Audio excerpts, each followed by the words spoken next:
we definitely are. And now, Agnes, you are going to reveal to us what the next update is. Yes. Okay. So the next update is called the Wild Update. The Wild Update sounds very, very intriguing. So what does it encompass? So the word wild mainly means like two things for us. So the first thing is like beautiful nature. And the second thing is like really scary challenges and adventures. Oh, that sounds awesome. And so what we're going to do is we're going to have some of our gameplay designers come and tell us more about specific things about the Wild Update, because there's these different parts to it. And we have the first one here, which is our Deep Dark expert, Brandon. Hello. Hi, Brandon. Welcome. Thank you. So we've moved the Deep Dark into this update. Can you talk to us more about why? Yes, I mean, one of the biggest things about the Deep Dark and the Warden and the Skulk is that it's just expanded, it's gotten bigger, and we really wanted to make sure that we did this right and that we didn't just rush it. That includes even unique loot inside the Deep Dark as well. And yeah, we also want to make sure that let's actually look at some of the new things that we have in it right now, which is the ancient cities. That's awesome. I can't wait. Oh, wow.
Wow, it's like both beautiful and terrifying at the same time. Like, I have so many emotions when I look at that Deep Dark biome. Yes, I mean, we really didn't want the Deep Dark biome to just be, you know, caves or just skulks spread around. We wanted it to add a bit more mystery to it. And, you know, there's this ancient city, and what is it doing there? We're not going to tell the players. We're just going to let them go throughout and explore and see what they come to. And there's even this, like, ancient structure in the middle of every single city, and it's got something interesting about it that you're going to have to explore in game. It's really cool. I like, it feels like a place you want to explore. Yes, I love that it really deepens the mystery of Minecraft. Like, Minecraft is all about player stories, and Deep Dark definitely inspires the storytelling, I think. That's so cool. And so last year you showed us the Skulk sensor, but I know you've been working on a little Skulk family. It's yes. a Skulk family. Like, is it that yeah, maybe they're not so cute. They're not so friendly, no. Yeah, last year we focused a lot on the Skulk sensor, but since then we've kind of been trying to figure out what do all the different blocks in the Skulk family do. And one of them actually is something called a Skulk catalyst. And the main thing about the Skulk catalyst is it's actually what causes the Skulk to spread.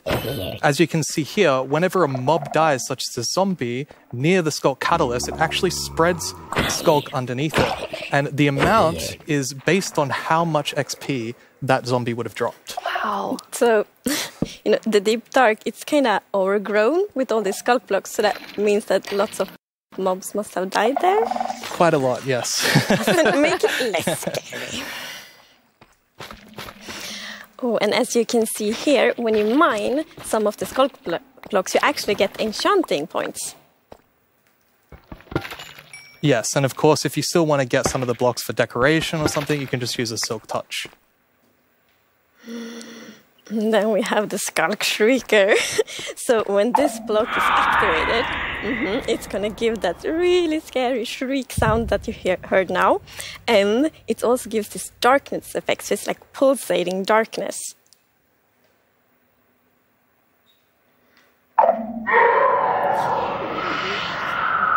can see now when you're sneaking and you step on a skulk sensor, even sneaking, it will activate.